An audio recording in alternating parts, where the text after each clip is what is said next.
Hello everyone, my name is Camille. I'm the owner of Morfosoaps. Thank you very much for joining me with another video this week. In today's video, we're gonna be making lavender bath bombs. It's not gonna be about soap this time, it's about bath bomb. So this is the bath bomb, the lavender bath bomb. In this video, you're gonna see all the steps from the beginning until the end. We're gonna even have a video at the end, which will show how this bath bomb will fizz inside the tub and the texture of it, how it's floating, and all the demonstration. Now, I really enjoy doing bath bombs, although sometimes it can get really hard. It requires a lot of troubleshooting. It's really affected by humidity. It depends on the temperature, the heat. A lot of factors play a role in the success of the bath bomb.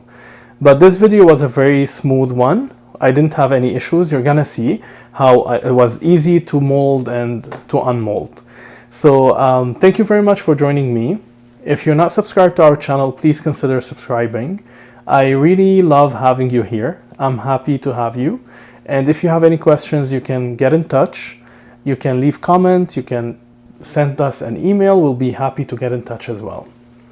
Without any further ado, let's go and see how we made those bath bombs. Thank you very much and see you again in the next video.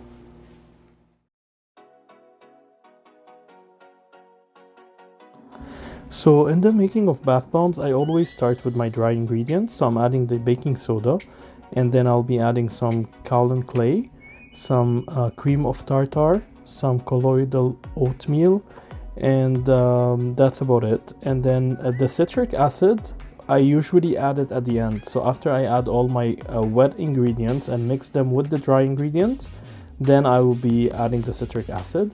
I'll be using a hand stand mixer as well, so to make sure that everything is mixed well. So as I mentioned in this video, I didn't have any hiccups. It was very smooth. Everything went very smoothly.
While I make sure that my dry ingredients are being mixed, I will start with my wet ingredients. So I'll melt some shea butter, cocoa butter.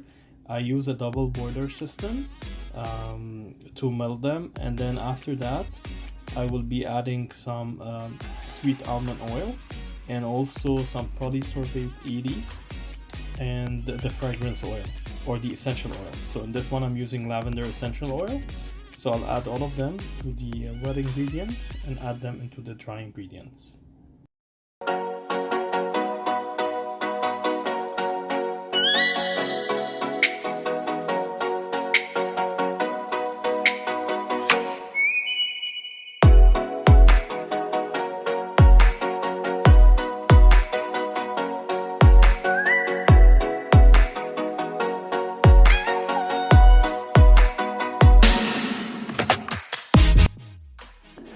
So I usually use some rubbing alcohol to mix in my mica color, as you can see, and then it helps it dissolve, and then I'll add it to the mixture.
And after I added the citric acid, I'm mixing everything together. I usually add water as needed until I feel that I reach the consistency I'm looking for, which is like the wet sand kind of consistency. And also I usually test it by taking a little bit of the mixture and then I squeeze them in my hands. If the shape holds, then I know that it's ready to start the molding unmolding process. As you can see, I use those shell shaped molds. I love them, and they give the perfect size bath bomb for one bath. So now pretty much we're doing the same thing, repeating just molding unmolding until we have all the mixture used towards the bath bombs. Stay tuned for the end of the video. We have the demonstration of the bath bomb, but it's gonna be for one peppermint bath bomb. You're gonna see it, how it's fizzing, how it's floating, and it's and the smell was amazing. So it's really a must try. It's a spa-like experience at home where you really enjoy your time having that bath. And also I would like to mention here, like after I've done few of these, I use this other mold, which is a donut shaped mold, because my son always requests, whenever he sees me doing bath bombs, he would come and say, I want one of the donuts. And it's usually smaller than the other bath bombs. I use it for samples for kids, they love it. So this is the one. And that's it. I really hope you enjoyed watching this video. Until next week, please be safe, be happy, keep smiling, be positive, love, laugh as much as you can. And I'll see you again.